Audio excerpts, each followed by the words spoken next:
And of course, while we're on the subject of misconceptions, if ever we were, but of course we are, we always are, because misconception is vital to the proliferation of any religious establishment. Let us take a look at one that has recently come into conflict with the regular operation of my work, the philosophy of Levian Satanism. Let's take a look at his manifestation, the Satanic Body. The gods of the right-hand path have bickered and quarreled for an entire age of earth. Each of these deities, and the respective priests and ministers, have attempted to find wisdom in their own lives. The ice age of religious thought can last but a limited time in this great scheme of human existence. The gods of wisdom defiled have had their saga, and the millennium hath become as reality. Each with his own divine path to paradise hath accused the other of heresies and spiritual indiscretions. The ring of Nibelungen doth carry an eternal curse, but only because those who seek it think in terms of good and evil, of course themselves being at all times good. The gods of the past have become as their own devils in order to live. Feebly the ministers play the devil's game to fill the tabernacles and pay the mortgages on the temples. Alas, too long have they studied righteousness, and poor and incompetent devils they make. So they all join hands in brotherly unity, and in the desperation go to Valhalla, for the last great ecumenical council. Draweth near in the gloom the twilight of the gods. The raven of night hath flown forth to summon Loki, who hath set Valhalla aflame with the searing trident of the inferno. The twilight is done, a glow of new light is born out of the light, and Lucifer is risen once more to proclaim, this is the age of Lucifer. Lucifer rules the earth. The gods of the unjust are dead. This is the morning of magic and undefiled wisdom. The flesh prevaileth, and the great church shall be builded, consecrated in its name. No longer shall man's salvation be dependent on his self-denial. And it will be known that the world of the flesh and the living shall be the great preparation for any and all eternal delights. Of course, the overall message is one urging away from devotion,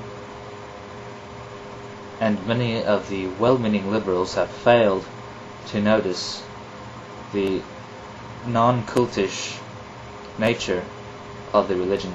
This is autotheism in one of its more basic forms, but all the same, autotheism. I believe my form, which I'm still developing the manifestations for, is more pure in its aims and ends. But this is not a cultish devotion to any deity, and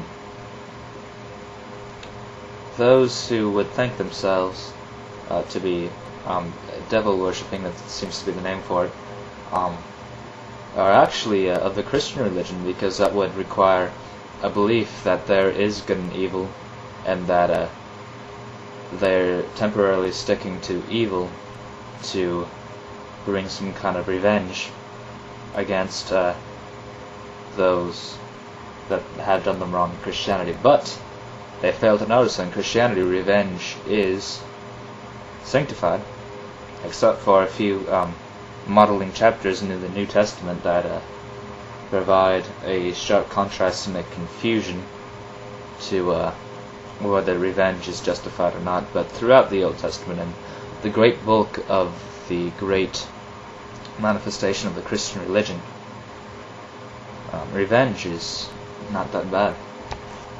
So they aren't Satanists, they're Christians that are looking for a temporary release, and most of those eventually come back to their belief in Christ because they want comfort and whatnot. And no, this is an atheistic deal. Let's take a look at the 9 satanic statements. Satan represents indulgence instead of abstinence. He represents vital existence instead of spiritual pipe dreams. He represents undefiled wisdom instead of hypocritical self-deceit. He represents kindness to those who deserve it instead of love wasted on ingrates. represents vengeance instead of turning the other cheek, represents responsibility to the responsible instead of concern for psychic vampires. Man is just another animal, sometimes better, more often worse, than those that walk on all fours. Because of his divine spiritual and intellectual development, he has become the most vicious animal of all. He represents all of the so-called sins, as they all lead to physical, mental, or emotional gratification. Satan has been the best friend the church has ever had, as he has kept it in business all these years.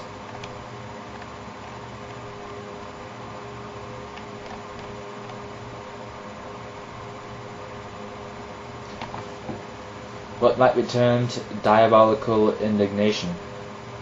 It's been attacked by the men of God relentlessly and without reservation. Never has there been an opportunity short of fiction for the Dark Prince to speak out in the same manner as the spokesman of the Lord of Righteous.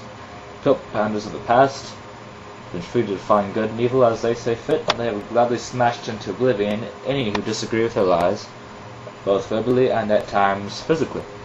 Their talk of charity, when applied to his infernal majesty, becomes an empty sham, most entirely too, considering the obvious fact that without the foe, their very religions would collapse. I've said the allegorical personage most responsible for the success of spiritual religions.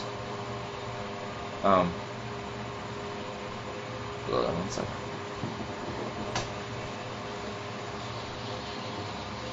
Don't know what's this song.